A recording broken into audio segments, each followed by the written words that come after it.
Boa tarde, pessoal. Começando aqui a coletiva com o zagueiro Rafael Forster. Rafael, Guilherme Magalhães, GazetaWeb.com mandou. Boa tarde, Forster. O Floresta tem um fato curioso que é jogar a Série C, mesmo estando na Série B do Cearense até pouco tempo. O que você já estudou do adversário e o que espera para esse confronto lá em Fortaleza? Boa tarde. A gente vem aí de bons jogos, né? Ao meu ver, não tivemos o resultado.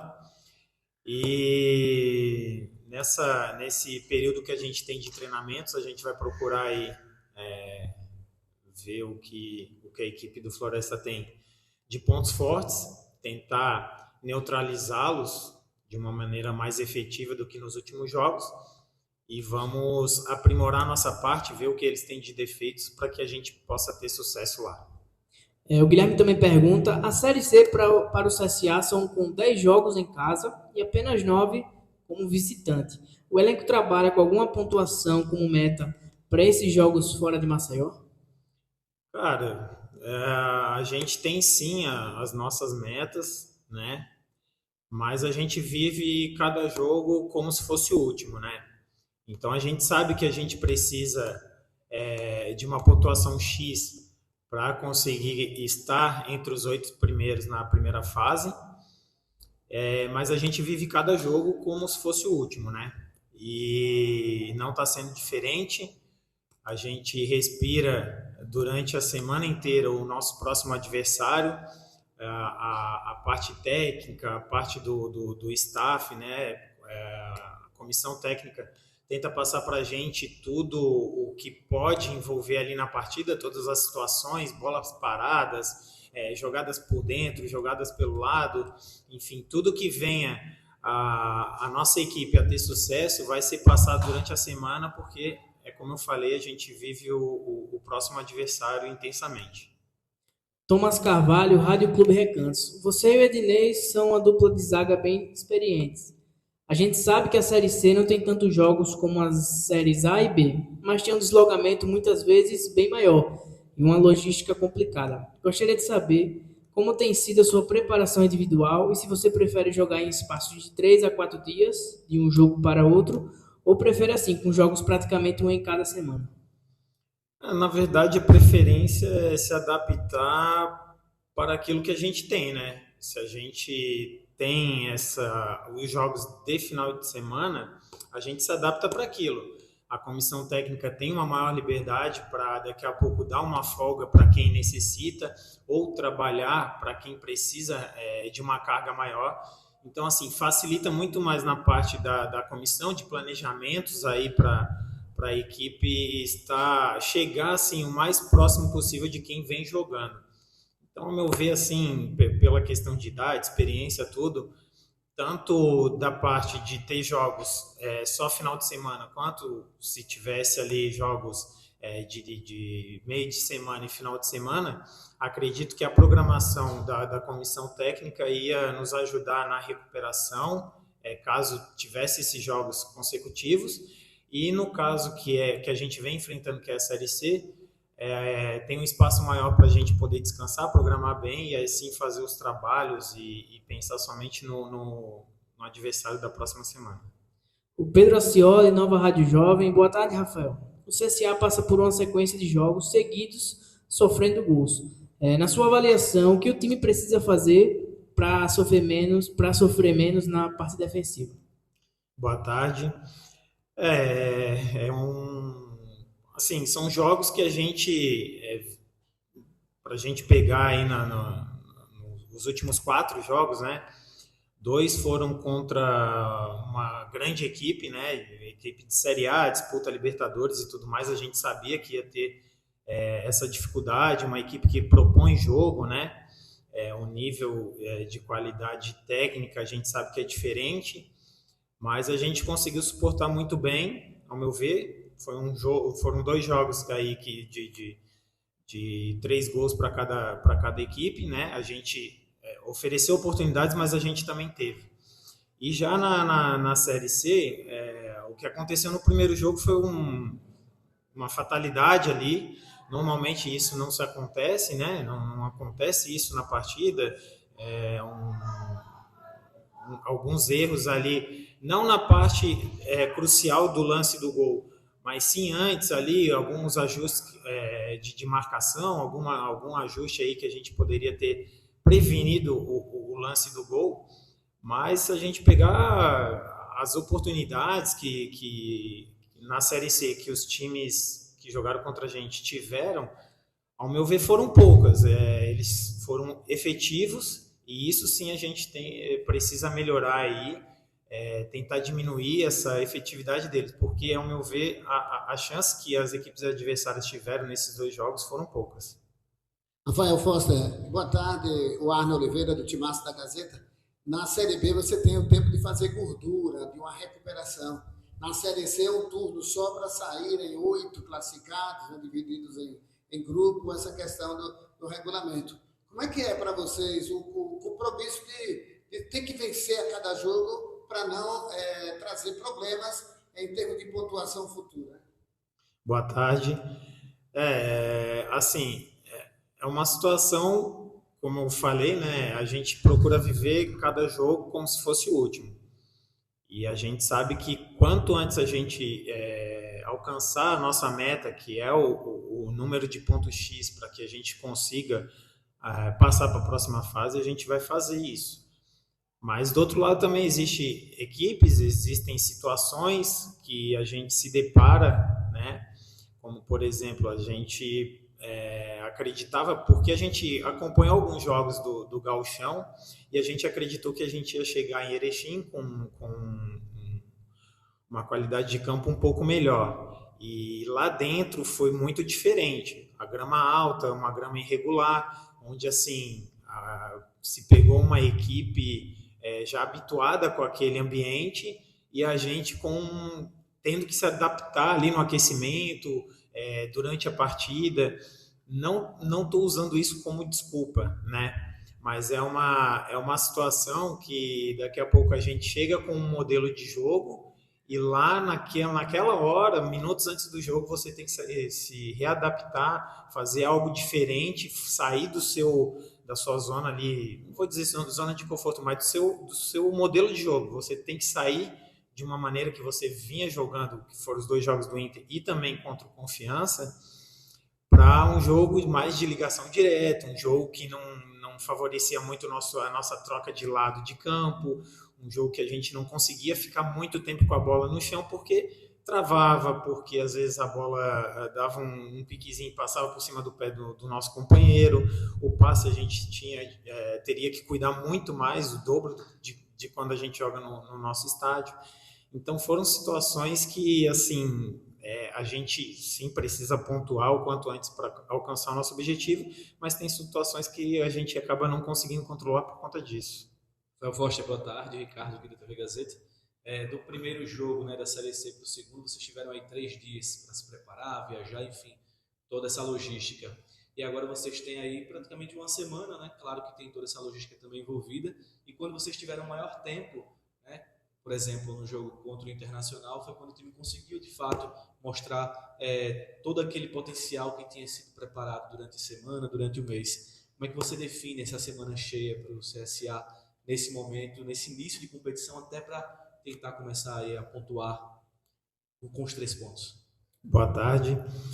É importante porque, assim, a gente não só conversa, né, durante esse período, mas também a gente coloca em prática, a gente passa para a prática, né? Então, hoje a gente já vai, com certeza, fazer alguns trabalhos visando o que a equipe do Floresta tem de pontos fortes e pontos fracos para a gente poder explorar, sabe?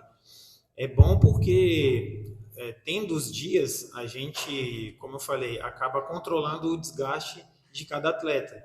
E isso, a parte de logística aqui da comissão técnica está sendo muito bem feita, né? A gente agora, nesse retorno, a gente precisa assim, se adaptar ali ao que o Floresta pode nos oferecer de dificuldade e estudar bem o adversário. E uma coisa que eu sempre prezo assim antes dos jogos é não fugir daquilo que a gente construiu até o momento. Eu sei que são 2 jogos e a vitória não veio ainda, mas se a gente não pensar positivo, desistir daquilo que a gente tem feito até aqui, que nos trouxe 2 jogos, que retomou a confiança da torcida no grupo de atletas, aí a gente vai estar atirando no próprio pé. Então a gente tem que seguir com esse pensamento positivo, a gente tem que continuar trabalhando e melhorando a cada dia, não só para enfrentar o Floresta, mas para a sequência do campeonato.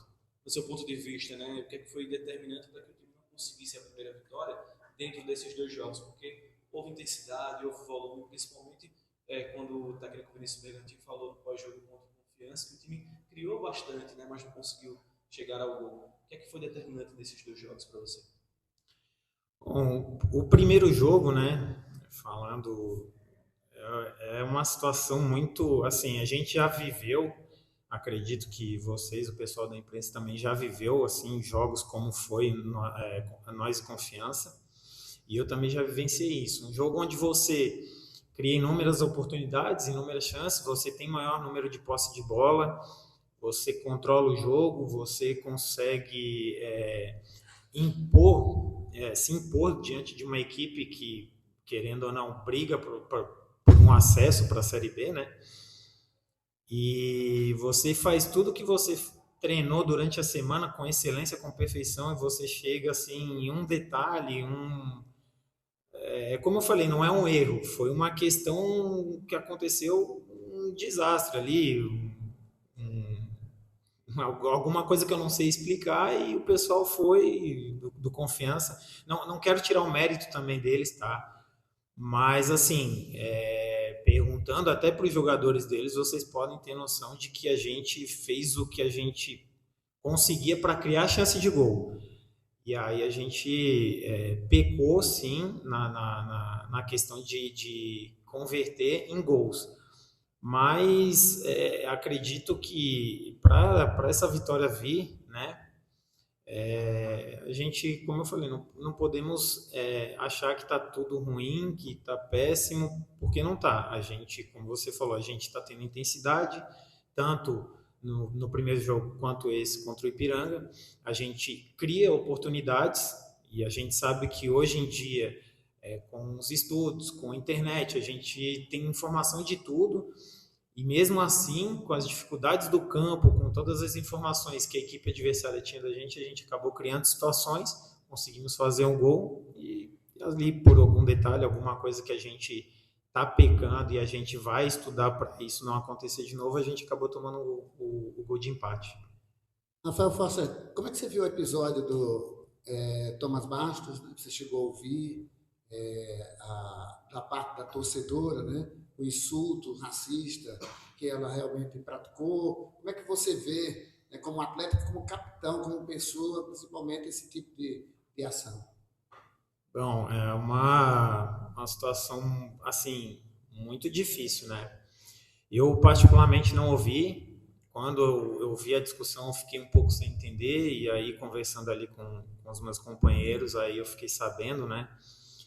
Eu acho que em tempos que a gente vive hoje, não tem espaço para esse tipo de preconceito, sabe?